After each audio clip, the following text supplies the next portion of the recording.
দুর্গাপূজা মানেই নতুন সাজ নতুন স্টাইল, কিন্তু সেই সাজ যদি হয় একদম ইউনিক তাহলে মজাটাই আলাদা। Hi, welcome to my channel. আজ আমি পুজোর জন্য স্পেশাল হাতে করা ফেব্রিক পেইন্টেড ব্লাউজ তোমাদের সাথে শেয়ার করব। এটা ছিল বাটার সিল্ক কাপড়ের ব্লাউজ। প্রথমে আমি ব্লাউজের গায়ে হালকা হাতে পেন্সিলের সাহায্যে আউটলাইন করে নিয়েছিলাম। যেহেতু এটা পুজো স্পেশাল, তাই লাল রঙের ব্লাউজে সাদা ফেব্রিক দিয়েই কলকা ডিজাইন করেছি। রঙটা যাতে এপাশ থেকে ওপাশে না লেগে যায়, তাই জন্য ব্লাউজের নিচে একটা কার্ডবোর্ড নিয়ে নিয়েছিলাম। পুজোর অষ্টমীর কথা ভাবলেই সবার আগে মাথায় আসে লাল সাদা রং, এবং সেই দিন সবাই লাল সাদা পরার চেষ্টা করে। সেই কথা মাথায় রেখেই লাল রঙের ব্লাউজে সাদা রঙে ডিজাইন করেছি। যে দিদি এই ব্লাউজটা অর্ডার করেছিল সে বলেছিল তোর মন মতো করেই কাজটা করিস। আমিও সেরকমই চেষ্টা করেছি। তোমরা অনেকেই জিজ্ঞেস করো আমি কত নাম্বার এবং কি কোম্পানির তুলি ব্যবহার করি, কিন্তু সেরকম কোনো নির্দিষ্ট নেই।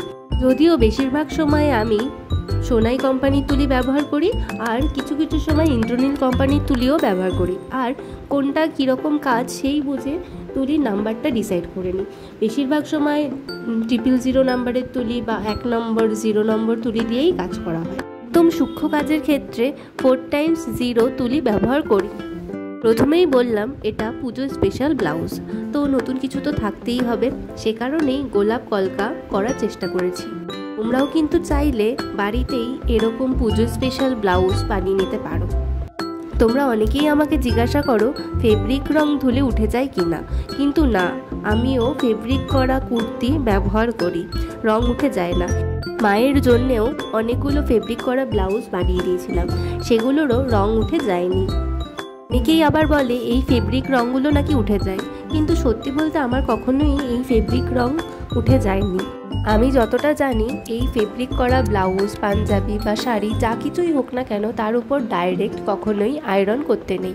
সেটাকে উল্টো করে নিয়ে উল্টো পাশ থেকে আয়রন করতে হয়। আমিও ব্লাউজের সব রং শুকিয়ে গেলে ব্লাউজটাকে উল্টো করে নিয়ে আয়রন করে দিই, যাতে রংটা বেশি টেকসই হয়। গত কিছুদিন ধরেই আমি ঠিকঠাক ভিডিও দিচ্ছি না, আসলে কাজের প্রেশারে ঠিকঠাক ভিডিও করাও হচ্ছে না, আর ভিডিও এডিট করে আপলোড করব সেটাও হচ্ছে না। ব্লাউজটির মাঝে তো গোলাপ কলকা দিয়ে ডিজাইন করেছি, আর সাইডে লতা কলকার সাহায্যে পুরো ব্লাউজটা কমপ্লিট করেছি। ব্লাউজটা আমি কিভাবে করলাম সম্পূর্ণটাই তোমাদের সামনে তুলে ধরেছি। পুজো স্পেশাল অনেকগুলো কাজ করলেও এই ব্লাউজটা একটু আলাদা, কারণ এই ব্লাউজটায় আমি পুরো নিজের মতো ডিজাইন করতে পেরেছি। বেশিরভাগই ছিল রিপিট অর্ডার, তাই সেগুলোর ভিডিও আর নেওয়া হয়নি। এছাড়াও শিউলি ফুল আঁকা ব্লাউজের ডিমান্ড তো ছিলই।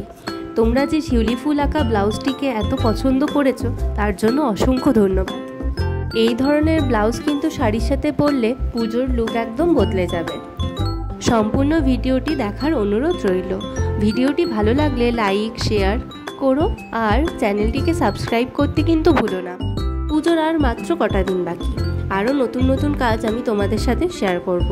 এই ডিজাইনটি কেমন লাগলো অবশ্যই জানিও। Thank you for watching.